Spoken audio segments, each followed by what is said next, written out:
सोने के डलाना में हरे हरे पान है। सोने के डलाना में हरे हरे पान है। चुमवैल चलल बाड़ी अम्माया पान है। चुमवैल चलल बाड़ी अम्माया पान है।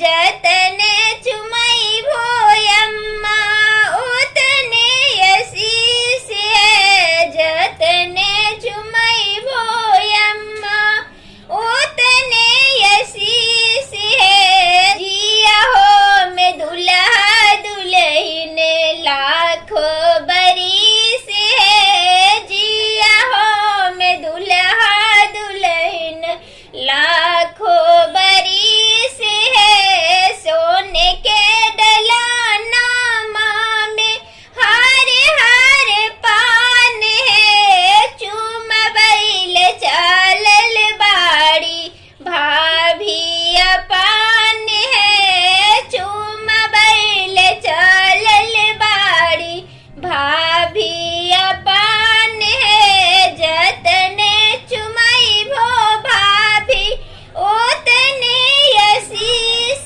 है। जिया हो में दुल्हा दुल्हन लाखों बरिस है। जिया हो में दुल्हा दुल्हन लाखों